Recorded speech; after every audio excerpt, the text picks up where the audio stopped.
So I was sitting in class and minding my own business when all of a sudden my teacher comes up and says, "Guys, you're going to have to do a TOK presentation. You can either do it alone or in groups." It was at this point that I stopped hearing whatever the teacher was saying as I began to reflect inwardly with such intensity on the two options that lay before me. I could do the project alone, which would require the most amount of work and original thought, or I could piggyback off some friends, helping but also relying on them to do some work. Though this presented a dilemma for me. See, like many students, I suffer from a case of bad time management and procrastination. Given this, I knew that whatever group I was in, I would probably end up causing them stress because of my inability to work on a reasonable time scale. So I sat there, my teacher still talking in the background, and I asked myself, should I or should I not join a group for my TOK presentation? If I did, I would be left with less work to do overall, and would have a better reward at cost of less effort to myself, and at a cost of more effort to those in the group. This kind of behavior one would easily classify as selfish. I know that burdening my classmates with my bad work habits would be wrong, though why is it wrong? Well, I began to consider that by definition of reason, this would be selfish because I know that my actions are at the cause for the loss of others in time and effort. But that only applies to the situation at hand. If one person were to voluntarily help me with my schoolwork at no gain to them, would that not also be selfish? If not carried out through an equation of reason, then how do people or a person come to a conclusion of what is and isn't selfish? Or better yet, what makes an action truly selfish? To explore what makes an action selfish or not, a ground rule as to what the word selfish means needs to be established. For the sake of this exploration, I will define selfishness in an action as carrying out an action that results in gain to a single party or person, while providing little or no return in gain to the other person or parties involved. Gain in this case can be defined as any positive effect a party would receive, be it knowledge, wealth, time, or anything that betters one's situation in life. Considering that the idea of what is selfish is taught to us as children from a young age, you could assume that knowledge on what is and isn't selfish is attributed mainly to the ethical belief of your parents and the society as a whole, and various examples can display the validity of this assumption. So the question to be asked: what role does ethics as an area of knowledge play in determining who and what actions are and aren't selfish? My first development, the idea of selfishness in varying societies. A Marxist model of society has very different ideas on what is considered ethical, as opposed to our Western society. In a pure communistic and perfect society, if a group were to partake in a task with one member lacking in their efforts to fulfill the task, that member would still be awarded the same bounty upon completion of the task, based on their needs as a person.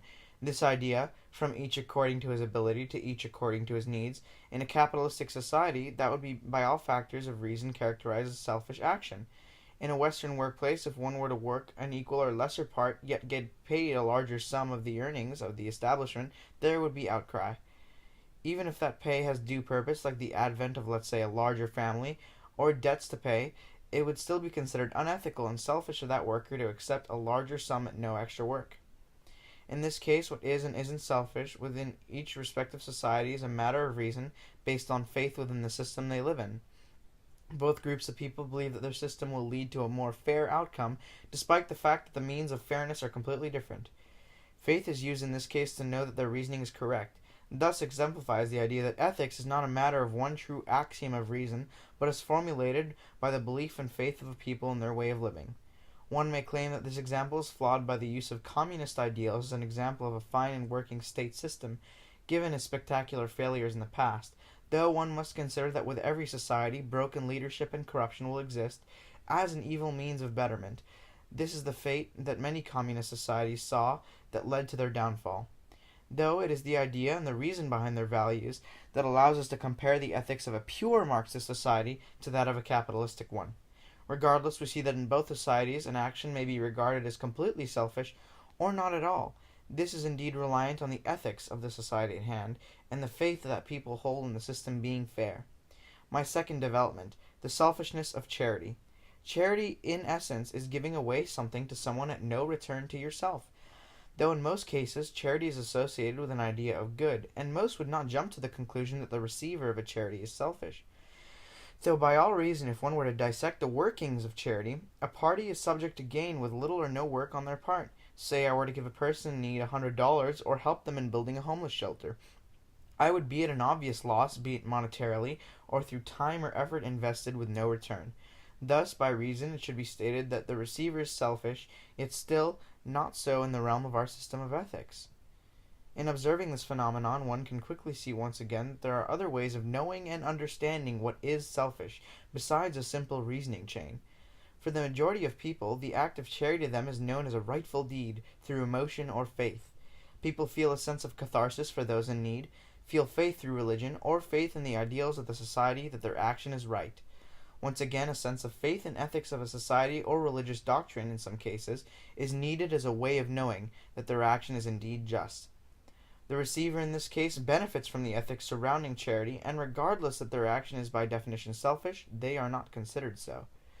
One may say as a counterexample to this that the giver gains some sort of happiness from the charity, thus there is gain on both sides of the exchange. This philosophy was mentioned in Season 5, Episode 4 of the TV series Friends, in which Joey states that no good deed is truly done selflessly or at a loss, because at the very least you would feel good about it. Though this philosophy is in a sense valid in saying that gain is had, it puts a value on a positive emotion that is absurdly equated to either time, effort, or wealth. One may smile at a pretty flower or appreciate good weather, but no one would call that person selfish for feeling good about the situation in front of them. It is in this sense that the reasoning Joey puts forth is by nature flawed. To assume that an emotion which originates inwardly and that comes at no cost to another party is selfish is entirely absurd. Thus, as seen in this example, though in charity one party is at an obvious loss and the other gains, the system of ethics surrounding the action would classify the receiver as not selfish. My third development. Selfishness in a school environment is accepted and encouraged.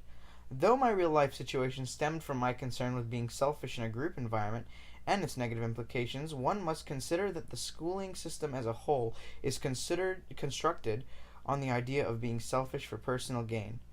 At its core level, we can see that the common schooling system is an ongoing competition to supersede your classmates in order to gain better opportunities post-education.